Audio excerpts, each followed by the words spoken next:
Is everybody excited to be back after the long weekend? Kate Alfieri of Sherborne, Massachusetts, 7 months after the diagnosis that changed her life.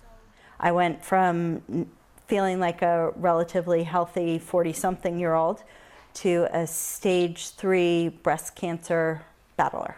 Caught up in that fight, her family, including 11-year-old Annie and 10-year-old Charlie. You don't want them to really know, but you also don't want them to think, okay, something weird's going on and I'm not a part of it. And therein lies a dilemma for cancer patients with children, how to tell them you're not only sick, but may not get well. That important conversation is the clinical specialty of Dr. Susan Swick, Chief Child Psychiatrist at Newton-Wellesley Hospital outside Boston, Massachusetts. Dr. Swick believes, number one, in age-appropriate honesty.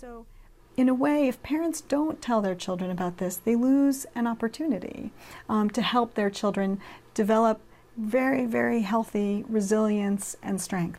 Dr. Swick runs a program at Newton-Wellesley called PACT, which stands for Parenting at a Challenging Time. As a routine part of cancer care, Dr. Swick meets with patients who have children to advise them on how best to communicate about the illness. She says often children already know more than parents think. But children are acutely attuned to the climate at home and tend to notice even small changes in routines or in their parents' mood or level of anxiety. And it's important, Swick says, for children to hear about the diagnosis versus overhearing about it. Because if a child overhears a conversation, say on the phone with a friend or a family member or a physician or with a spouse, in which the word cancer is mentioned, hospital, treatment, children assume the worst. For Kate Alfieri, Dr. Swick recommended using a gardening analogy to explain the breast cancer. That treatment was similar to pulling bad weeds from a good garden. Though it proved useful, the analogy only went so far. The hardest piece for me is that my son would look at me and he'd be like, "Can you tell me you're not going to die?" And I couldn't lie to him.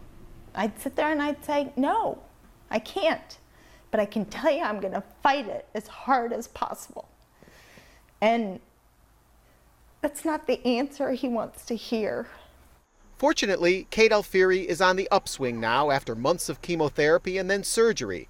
Doctors say her cancer is effectively gone, though weeks of radiation treatment remain. Looking back, Kate says telling her children proved a turning point in her fight with the disease, that they gave her the strength to do what had to be done to make it go away. I'm going to fight this cancer. I'm going to do it for my kids. I'm going to do it for my husband. I'm going to do it for myself because I don't want to leave. In Sherborne, Massachusetts, Jim Morelli for CNN.